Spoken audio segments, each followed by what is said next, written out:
जी हाँ, आपने सही टाइटल में पढ़ा कि हाँ, मैं बर्बाद होना चाहता हूँ। ये मूवी राज का डायलॉग नहीं है। ये एक्चुअली में हम कैसे करते हैं, किसी दूसरे को दावत दे रहे होते हैं कि हाँ, आओ मुझे बर्बाद करो। ठीक है, आज मैं आप लोगों को एक्सप्लेन करने की कोशिश करूंगा कि ये माइंड गेम्स क्या होती हैं, हमारा माइंड क्या सोच रहा होता है, जब हम किस जोन में सबसे ज्यादा टाइम वेस्ट करते हैं हम अपना, यानी जो हमारे अंदर करंट हमारा जो होता है, हमारे अंदर जो एनर्जी होती है उसको खत्म कर रही होती हैं चीजें। आज हमने उनको डिस्कस करना है। कुछ वाकयात बताऊंगा, एक रियल स्टोरी, मैं अपने साथ होने वाला वाकया आपको बताऊंगा कि मैं डॉक्टर कैसे बना। वीडियो के साथ ट्यून रहिएगा, और जो दोस्त हमारे चैनल पे नए आए हैं काइंडली चैनल को सब्सक्राइब जरूर कर लीजिएगा। मेरा नाम डॉक्टर अब्बास है, मैं रहीम मुबारक पॉलीक्लिनिक के ब्याह पे मालूमाती वीडियोस बनाता हूँ। ये टाइटल मैंने लिखा है कि I am the master of my soul. ये एक पोएम इनविक्टस का जो है ना, ये एक मिसरा है जिसमें वो कहता है कि जी I am master of my fate, I am the captain of my soul. इसका मतलब ये है कि जी जो भी हमारे साथ हो रहा होता है, मैं कहूं कि जी 99% हम खुद ही रिस्पॉन्सिबल होते हैं उसके लिए। क्योंकि हम, अगर हमारे साथ कोई बुरा कर रहा है तो हम उसको अलाउ कर रहे होते हैं ये काम करने के लिए। अगर हम उसको अलाउ ना करें, हम अपनी प्रिवेंशंस कर लें, तो हम अपने आप को कैसे बचा सकते हैं उससे। एक कहावत है कि या तो खुद कामयाब हो जाओ या फिर किसी की कामयाबी की कुंजी बन जाओ। अब इसमें ये आपके टोटली आपके माइंड के साथ ये जो है ना गेम रिलेट करती है कि आपने डिसाइड करना है कि आप कामयाब खुद होना चाहते हैं या किसी को कामयाब करना चाहते हैं। जाहिर है आप किसी को कामयाब करेंगे तो थोड़ी बहुत कामयाबी का उसका यानी कि एक नुचड़ा सा हिस्सा हुआ आपको मिलेगा। अदरवाइज आप वही जो है ना स्किल, वही मेहनत अपने ऊपर लगाएं अपने आप को कामयाब करने के लिए, तो बहुत ज्यादा गेन करेंगे आप। ठीक है, इसलिए आप अपने सोल के खुद कैप्टन हैं। एक दूसरी कहानी मैं आपको सुनाता हूं, जो एक हमारे प्रोफेसर साहब हैं उन्होंने हमें सुनाई थी। सुनाई क्या, एक वाकया, यानी कि उन्होंने एक कहानी के अंदाज में हमें समझाने की कोशिश की थी, जो कि मुझे बहुत अच्छी लगी थी कि हाँ यार, ऐसा ही होता है हमारे इर्द गिर्द, ऐसा ही हो रहा है कि जी अगर आपने किसी को बर्बाद करना हो, यानी कि आपका ये हो कि यार मैंने इस बंदे को तबाह करना है, मैंने इसको आगे नहीं आने देना, तो कुछ भी हो सकता है, नेगेटिव सेंस में है, लेकिन इससे आपके लिए क्या सबक है वो मैं एंड में बताऊंगा इसके। कि जी अगर आपने किसी को बर्बाद करना है ना, उसको एक अच्छी सी नौकरी दे दें। ठीक है, बात को समझिएगा। किसी को बर्बाद करना हो, अच्छी सी नौकरी दे दें। यार अच्छी सी नौकरी से मतलब है उसको अच्छी एक इनकम जा रही होगी, तो वो तो खुश होगा। बर्बाद कहां से होगा वो? नहीं, आगे गौर करना है। एक अच्छी सी उसको नौकरी दें जनाब आप। ठीक है, नौकरी आपने उसको दे दी, फॉर एग्जांपल आपने उसकी 50,000 सैलरी रख दी। ठीक है, उसके बाद क्या करना है? अगला काम वहां से शुरू होता है उसकी बर्बादी का। उसको एक एसी रूम देना है आपने, सेपरेट रूम हो उसका। एक सोफा लगा देना है उसके रूम के अंदर। ठीक है, एक उसको दे देना है आपने पीसी सिस्टम। जाहिर है ये जमाने के एतबार से जो है ना, ये वाली चीजें भी चेंज होती जाएंगी। एक उसको पीसी सिस्टम लेके दे देना है, और हाई स्पीड इंटरनेट दे देना है उसको। हाई स्पीड इंटरनेट दे देना है आपने उसको। अच्छा जी, ये तो हमारी होगी प्रोविजन, जो हमने उसको फैसिलिटीज दी हैं। अब किसी को मैंने नौकरी पे काम पे रखना है, उसको मैंने सैलरी भी देनी है, अच्छी सैलरी देनी है, तो मेरे पास रुकेगा। अच्छा उसको इन्वायरमेंट, एसी रूम दूंगा तो वो उसमें काम कर सकेगा। हाँ, उसके अगर वो कोई यानी कि एग्जीक्यूटिव ऑफिसर है तो उसके रूम में सोफा भी होना चाहिए, चेयर्स होनी चाहिए, सिस्टम भी उसके पास होना चाहिए। अगर आपने सही तरीके से काम कराना है तो हाई स्पीड इंटरनेट भी उसके पास होना चाहिए। तो इसमें मैंने बर्बाद कैसे किया उसको? क्वेश्चन जहन में आ रहा है ना, कि मैंने उसको बर्बाद कैसे किया है सूरत हाल में। ये सारी चीजें तो मुझे काम कराने के लिए भी, जो मेरा अच्छा वर्कर होगा, ये वाली सहूलतें तो मैं उसको भी दूंगा, लेकिन मैंने बर्बाद कैसे किया उसको फिर? भाई साहब, इसका जो है ना आगे बर्बाद आपने कैसे करना है कि उससे कोई काम नहीं लेना आपने। No work, no assignment. ठीक है, उससे कोई काम नहीं लेना आपने, कोई काम नहीं देना उसको। भाई ये फाइल को सिग्नेचर कर या इस फाइल की इवेल्युएशन कर, कोई काम नहीं देना। वो क्या करेंगे साहब, 2-4 दिन तो वो एक्सपेक्ट करेंगे जी आप उसको काम बताते हैं, अभी बताते हैं, अभी बताते हैं, लेकिन फिर उसके बाद क्या होगा? वो कहेगा यार काम तो कोई नहीं है, चलो एसी में जो है ना बैठ के मैं एंजॉय करता हूँ, सो जाता हूँ फॉर एग्जांपल, सोफे के ऊपर लंबी तान के सो गया, सो के उठा है तो फिर पड़ेगा यार पीसी भी है, हाई स्पीड इंटरनेट भी, यार क्यों ना एक मूवी देख लूं। ठीक है, अब ये वाली जो कंफर्ट्स है ना उसको, ठीक है, ये वाली कंफर्ट्स उसको आहिस्ता आहिस्ता क्या कर रही हैं, उसकी नर्चरिंग कर रही हैं, यानी कि उसको पाल रही हैं कि भाई ऑफिस में तो ऐसे ही काम होता है, यानी कि आपको नौकरी के लिए तनख्वाह भी एक अच्छी सी मिल जाती है, एसी रूम भी मिल जाता है एग्जेक्टिव क्लास का, सोफा भी मिल जाता है आपको, पीसी सिस्टम भी मिल जाता है, हाई स्पीड इंटरनेट भी मिल जाता है, एक ऑफिस बॉय भी मिल गया आपको, जब चाहे उससे आप चाय बनवा लें, जो कब भी काम कराना चाहे आप उससे करा लें। तो वो क्या करेगा, वो इन चीजों को फिर यूटिलाइज जब करेगा तो उसके अंदर जरासीम यूं समझे आपने छोड़ दिए हैं, और वो जरासीम जैसे वायरस खुद ब खुद ग्रो करता है ना किसी बॉडी के अंदर, इसी तरह ये वाले जरासीम भी उसके अंदर खुद ब खुद ग्रो करेंगे। अल्टीमेटली क्या होगा, आफ्टर 2 years आप क्या करें, उसको किक आउट कर दें। ठीक है, आफ्टर 2 years क्या करें, उसको किक आउट कर दें कि भाई जा अब तेरा काम खत्म, आपने अपना काम कर दिया है, ये है नेगेटिव सेंस में। अच्छा, अब वो बंदा जहां भी जाएगा वो कहेगा जी 50,000 मैं पिछली जगह पे ले रहा था, तो अब कम से कम 60,000 नौकरी का मुझे तनख्वाह चाहिए।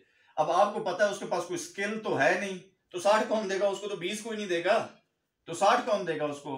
तो इसलिए उसका जनाब का मूड ही नहीं बनेगा जी मैं नौकरी करूं, पिछली उसमें तो मैं 50,000 लेता था, अब मुझे तो या कम से कम 50 की मिल जाए, 40 की मिल जाए, लेकिन कोई स्किल नहीं है उसके पास, तो इसलिए वो पहला काम तो ये करेगा, नौकरी की तरफ आएगा ही नहीं। उसके बाद जब उसको नौकरी मिल जाती है फॉर एग्जाम्पल 30,000 रुपए की, ठीक है, उसके बाद कहेगा यार गर्मी बहुत है, एसी रूम होना चाहिए मेरे लिए, तो मेरे तो बैठने के लिए मेरे से तो काम ही नहीं होता, एसी रूम चाहिए। वो कंपनी वाले यही कहेंगे भाई ठीक है जहां पे तुम्हें एसी मिले वहां पे चले जाओ, वहां से निकल गया। अच्छा जी, एसी वाली जगह पे चला गया, तो यार मेरे कमरे में सोफा होना चाहिए, तो मालिक यही कहेगा भाई यहाँ पे काम करने आते हो, रेस्ट करने नहीं आते, या गप्पे हाँकने नहीं आते आप, तो ये वाला भी इसको फारिग करा देगा। अच्छा जी, अगर सोफे वाला ऑफिस उसको मिल गया, तो यार एक पीसी सिस्टम होना चाहिए मेरे पास और हाई स्पीड इंटरनेट होना चाहिए। चलो मालिक कहेगा हाँ यार जो है ना पीसी सिस्टम बंदा काम करने वाला लगता है, इसको हाई स्पीड इंटरनेट भी दे देता हूँ, पीसी भी दे देता हूँ। अब उसने काम बताया, आपके ऊपर से गुजर गया, आपने कहा है, शौक लगा आपको, तो यार ये चीजें भी होती हैं, काम भी करना होता है ऑफिस में बैठ के। आप तो मूवीज देखने के आदी थे, सिस्टम भी जब पड़ा हुआ हो आपके पास और इंटरनेट भी अवेलेबल हो, आप मूवीज देखते थे, काम तो होता ही नहीं है किसी ऑफिस में, तनख्वाह तो ऐसे मिल जाती है, तो वहां से आपको कट ऑफ एक हो सकता है।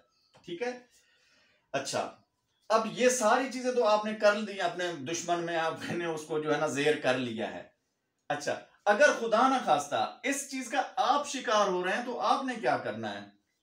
अब देखें, अब ये स्टेटमेंट है कि आपको ये सारी चीजें वहां पे अवेलेबल हैं, तो आपने क्या करना है, भाई बॉस को मिलना है कि सर आप मुझे 50,000 दे रहे हैं, मेरे से कोई काम ही नहीं ले रहे, ये उठवाएं ये सोफा, मैंने क्या करना है इसका, मैंने तो टेबल पे बैठ के अपना सिस्टम पीसी इंटरनेट है मेरे पास, मैंने तो बैठ के काम करना है, उठवाएं ये चीजें सारी।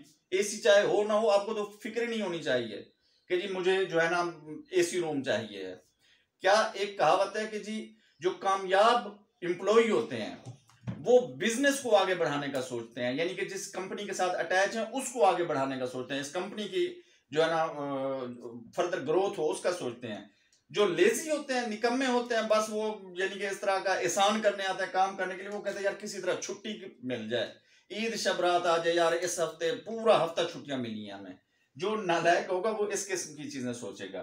ठीक है, तो इससे आपने अपने आप को इसी तरह निकालना है कि भाई ये आपके लिए गड़ा खोदा जा रहा है। ठीक है, आप आगे लाइफ में कहीं काम नहीं कर सकेंगे फिर। ठीक है, तो इन चीजों को आपने माइंड में रखना है।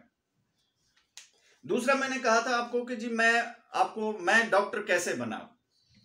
अब मैं एक टाट स्कूल से पढ़ा हुआ हूं, तो मैट्रिक में फर्स्ट, जब मैंने मैट्रिक की मेरी 2nd डिवीजन आई, मैट्रिक का एग्जाम दिया।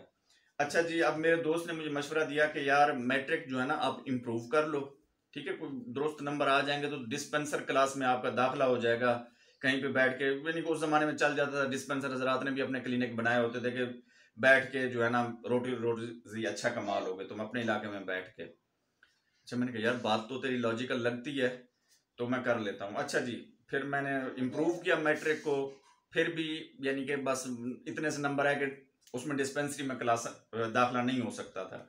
उसके बाद मैंने क्या किया जी, गांव में ही एक दुकान बना ली। वैसे जैसे बच्चों वाले वो शौक होते हैं, दुकान बना ली जी, मैं अब बैठ के बिजनेस करूंगा। अब दुकान में बिजनेस का ये हाल होता था, कोई चीज मैं अगर 50 रुपए की लेके आता था, उसमें से मैं देखता था कि यार मैंने अपने 50 रुपए कवर कर लिए हैं, इसका मतलब है जो बाकी चीजें पड़ी हुई हैं वो मुनाफे में है, तो आधी चीजें खुद खा लो, आधी तो मुनाफा आ ही जाएगा ना। इस तरह चीजें नहीं होती, ठीक है।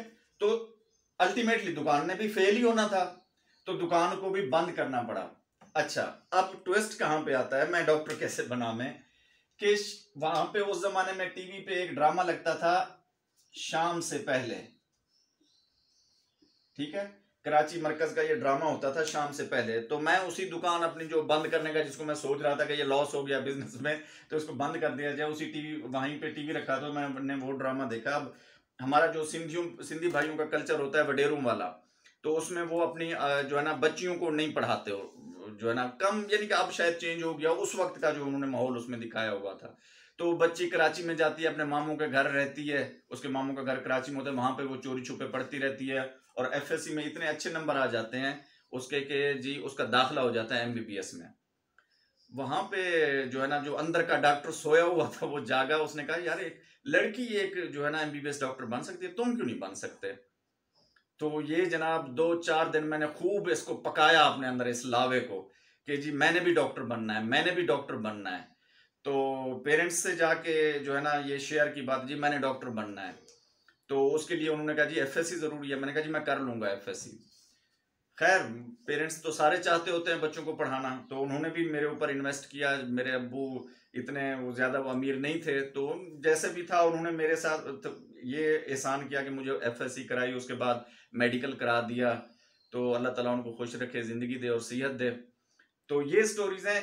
अब इन दोनों स्टोरीज का मतलब ये बताने का कि जब आपको एक आइडिया मिल जाता है ना सक्सेसफुल होने का, कि आपको पता होता है कि यार ये वाले आइडिया पे मैं सक्सेसफुल हो सकता हूं, या दूसरों का आइडिया ये वाला पकड़ के मैं सक्सेसफुल हो सकता हूं, तो उसके लिए डेफिशिएंसी किस चीज की होती है जहां पे आप आके नाकाम हो जाते हैं। डेफिशिएंसी ये होती है कि आपके अंदर लगन की कमी होती है। लगन, ये इश्क वाला लगन नहीं, लगन लगने वाला, ये आपके अंदर वो लावा जो मैं कह रहा हूं ना, जिसको पकना होता है, जिसको पकाना होता है आपने, हाँ यार ये मैंने करना है। मोटिवेशन, आपको एहसास एक होना, यार ये मैंने करना है इसको, यानी कि जुनून की हद तक उसके पीछे पागल हो जाना।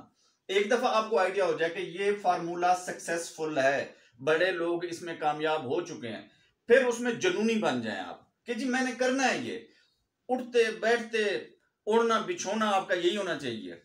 आपका जो मोटिवेशन है, जो आपका गोल आपने अचीव करना है, सेट कर लिया है आपने गोल, तो उठते बैठते उसी को सोचें, उसी को डिस्कस करें दोस्तों के साथ। दोस्त इस तरह कहेंगे यार पागल हो गए हो तुम, तुम्हारे माइंड से ये निकल ही नहीं रहा, उसको इतना अपने माइंड के अंदर घुमा दें, ठीक है। इसको कहते हैं ब्रेन स्टॉर्मिंग, ठीक है। ब्रेन स्टॉर्मिंग करें अपनी कि हाँ यार मैंने करना है, और इस ये वाला तरीका, इस तरीके को अडॉप्ट करते हुए मैंने इसको करना है। तो ये सारी चीजें करके आप अपने आप को कामयाब कर सकते हैं। तो इसीलिए पहला स्टेप आज से ही ले लें, ठीक है। पहला स्टेप आज से ही ले लें कि मैंने अपने आप को कामयाब करना है, ठीक है। इस तरह अगर सोचेंगे, आप भी कामयाब होंगे, आप जिस ऑर्गेनाइजेशन में काम कर रहे हैं वो भी कामयाब होगी। अगर आप एंटरप्रेन्योर बनना चाहते हैं, अपना बिजनेस शुरू करना चाहते हैं, तो उसको भी इसी तरह लग जाए। फिर ये ना देखें ये दिन है ये रात है, फिर काम पे जुड़ जाए, मेरी नींद पूरी हुई है या नहीं हुई, काम पे जुड़ जाए। नींद है ये, फिर छोड़ दें ख्याल, कुछ नहीं होने लगा, ठीक है। आप जो जैसे अपनी लाइफ को सेट कर लोगे, आपकी लाइफ वैसे ही चलेगी। अगर आपने माइंड में बिठा लिया कि मैंने 8 से 9 घंटे सोना है, तो वो 8 से 9 घंटे आपके कभी भी पूरे नहीं होने लगे, ठीक है। 8 से 9 घंटे आपके कभी भी पूरे नहीं होने लगे। अली यार चुप चुप।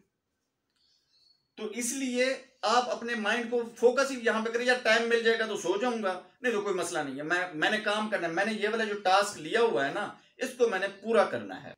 उम्मीद है ये मोटिवेशनल वीडियो आपको पसंद आई होगी।